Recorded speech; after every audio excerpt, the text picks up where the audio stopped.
Bien bonsoir mortel, je suis heureux de vous retrouver pour la suite de ce narratif. Avant de commencer, je tiens à vous remercier pour les retours sur le premier épisode, je ne m'attendais pas à ce que mon retour soit tant attendu. Bref, la dernière fois nous avons vu le commencement de la vie de notre fermier préféré, et aujourd'hui nous verrons que la routine s'installe entre bûcheron, plantation et monstres.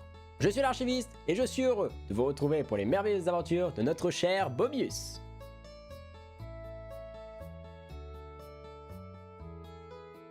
Cette nouvelle semaine commence sous les gouttes, ce qui est parfait pour notre cher Bobius, car qui dit pluie dit aussi plus d'énergie pour les grottes. Et comme dit dans le dernier épisode, ce n'est pas le genre d'endroit super passionnant à raconter. Retenez juste qu'il a continué à faire des octogones sans règles contre les monstres et qu'il n'est pas allé plus loin que la dernière fois par manque de chance et d'énergie.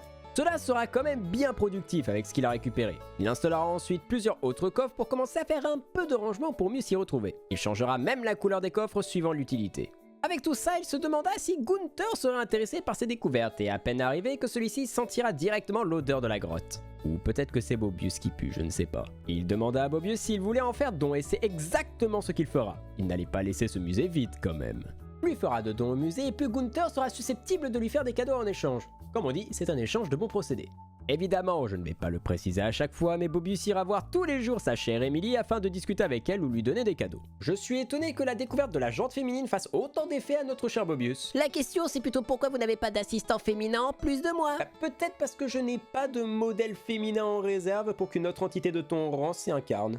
Petit rangement des outils dans les coffres avant de partir dormir. Le lendemain, Bobius arrosa ses plantes sans oublier les 3 pour la mission du centre. Ensuite, petit déblayage d'arbres afin d'avoir plus d'espace pour de futurs champs avant d'aller dormir à 11 h. Habituez-vous à voir Bobius se coucher tôt car sans énergie, il peut pas vraiment faire grand chose, donc autant se coucher le plus tôt possible pour pouvoir passer à la journée suivante. Il doit quand même avoir un cycle de sommeil totalement déréglé parce qu'il peut passer à des nuits de 18 h comme à des nuits de 3 h. Et il est en forme le lendemain.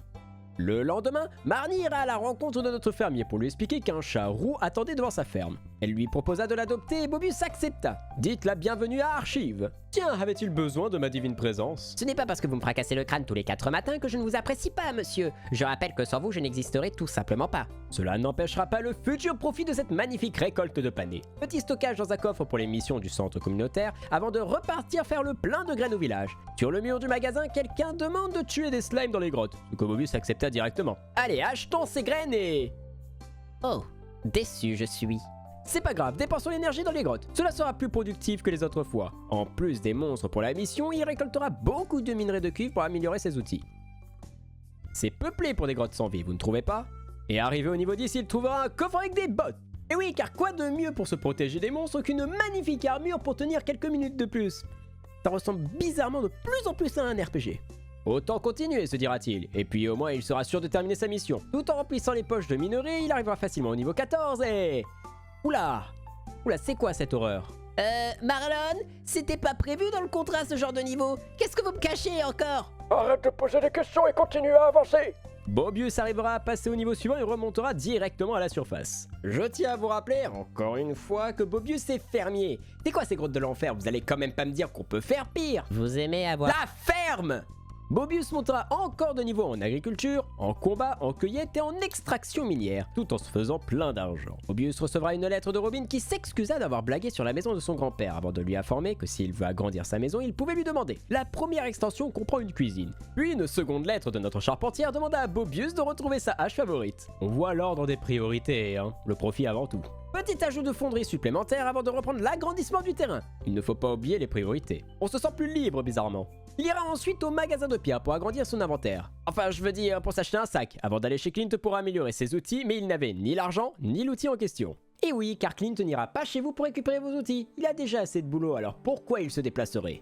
Mais n'ayant plus d'argent pour s'acheter des graines de panais, Bobius plantera les graines obtenues grâce aux missions des Juminos. Et en allant au sud de sa ferme, il verra les 2 enfants essayer d'ouvrir la porte des égouts radioactifs. Et d'après eux, cela serait Gunther qui aurait la clé pour ouvrir la porte. Magnifique information. Vous allez me dire qu'il y a un monstre dans les égouts?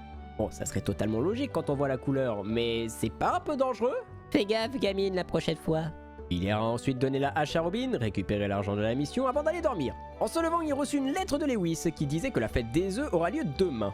Pour ceux qui n'ont pas compris, la fête des œufs, c'est ce que vous appelez par chez vous Pâques. Arrêtez de les prendre pour des cons. Après avoir arrosé ses plantes, il remarqua un marchand de livres afin d'augmenter ses compétences dans tous les domaines. Cela sera parfait pour plus tard. Il ira ensuite voir Clint pour améliorer ses outils et... C'est bon, je démissionne, j'en ai marre. Et oui, car si Bobius n'avait pas oublié sa hache la dernière fois, il saurait que ça aurait été beaucoup plus cher. J'ai de la peine pour lui cependant.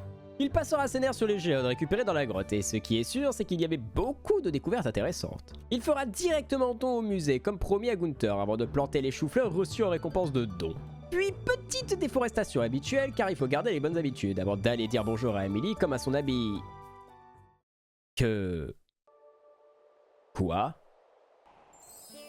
Salut Emily, sympa ton rêve. Bon, je comprends rien. À plus. Je vous promets, il a pas bu de potion cette fois. Oh, quelle ville de taré. Notre chef fermier était maintenant assez proche d'Emily pour pouvoir aller dans sa chambre sans son autorisation. Ah, je pense que la police n'est qu'une vaste légende urbaine dans ce monde. On n'oublie pas d'arroser les plantes le lendemain, puis de couper quelques arbres pour agrandir le terrain avant de se diriger vers le village pour la fête des œufs.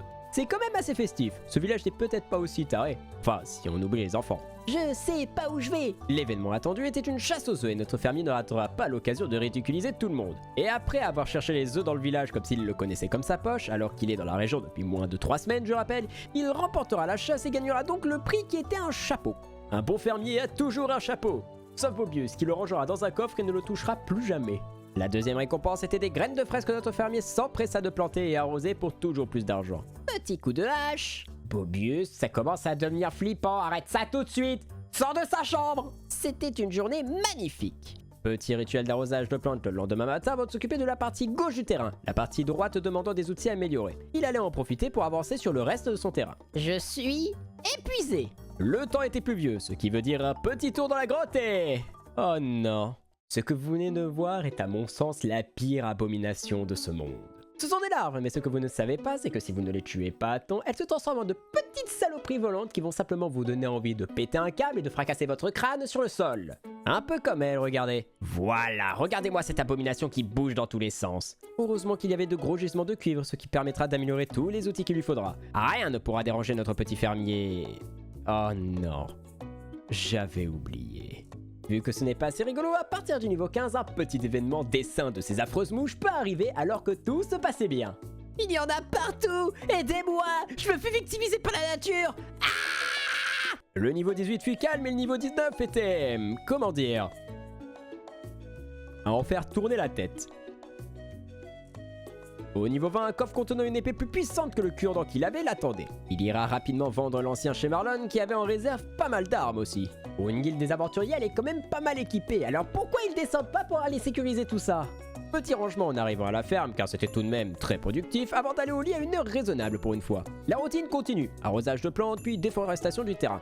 Et cela permettra de mieux voir la tombe du vieux. Petit dodo tôt dans la journée avant de récolter toutes les plantes. L'argent est déjà apporté. Petit tour au magasin de pierre, mais vu qu'il ouvre à 9h, Bobius s'attendra comme un idiot devant. C'est beau les papillons, mais je me fais chier. Cependant, en entrant faire ses emplettes, le gérant de Joja, nommé Maurice, entra et volera toute la clientèle de Pierre en proposant des prix de moins 50%. Bobius restera un client fidèle, il n'a pas quitté la ville et quitté une entreprise Joja pour aller dans une nouvelle. Mais attention Maurice, la vengeance est un plat qui se mange froid. Mec, t'as vraiment une tête d'idiot. Il vendra sa récolte avant d'acheter des graines de panais. Il lui manquait un panais de qualité or pour une mission du centre communautaire. Petit dodo avant de recevoir le lendemain une recette de salade donnée par la chère et tendre de Bobius, Emily, en plus de recevoir des cookies de sa maman. Petit coup d'arrosoir avant de repartir dans les grottes, et ce qui est sûr, c'est que cette nouvelle épée fonctionne beaucoup mieux que l'ancienne. Les premiers niveaux étaient plutôt tranquilles entre monstres victimisés et minerais. Tout se passa à merveille. Sauf ces foutues mouches sous caféine qui bougent de partout. Et en plus, elles font un bruit horrible, cela peut rendre quelqu'un fou, c'est moi qui vous le dis. Pitié, arrêtez avec ce bruit, j'ai des douloureux souvenirs qui reviennent. Vous voyez? La meilleure technique reste la statue, c'est très efficace. Arrivé au niveau 20, aucune récompense. Non mais je suis pas du tout déçu. Bon, voyons voir le niveau suivant. Ouais non, je pars. Au revoir la grotte d'idiot. En allant à la guilde des aventuriers, il remarquera qu'une des missions sur leur liste était validée. La récompense fut... Attendez, vous avez vu ses stats? Je vous promets, je n'ai jamais vu un truc comme ça. À son niveau, c'est complètement pété, il va traverser les niveaux comme un couteau dans du beurre. C'était une très bonne journée. Il profitera d'être pas loin pour dire bonjour à Emily avant de rentrer à sa ferme, ranger toutes ses trouvailles et dormir. Rituel de l'arrosoir avant de prendre de quoi terminer une mission du centre communautaire. Et oui, vous pensez qu'il avait oublié, mais pas du tout. Il déposa les offrandes avant de récupérer sa récompense qui était de l'engrais. Il débloqua les missions de la chaufferie qui demandaient soit différents lingots, soit des matériaux qu'il trouvera plus profondément dans la grotte, soit des restes de monstres. Logique pour une chaufferie. Petite nouveauté pour cette journée, car Bobius va pêcher. Cependant... Comment dire? Comment expliquer? Eh bien... C'est long. Très long. Il changera même d'endroit à 2 reprises. Et avec toutes ces heures, il n'aura qu'un poisson pour une mission du centre.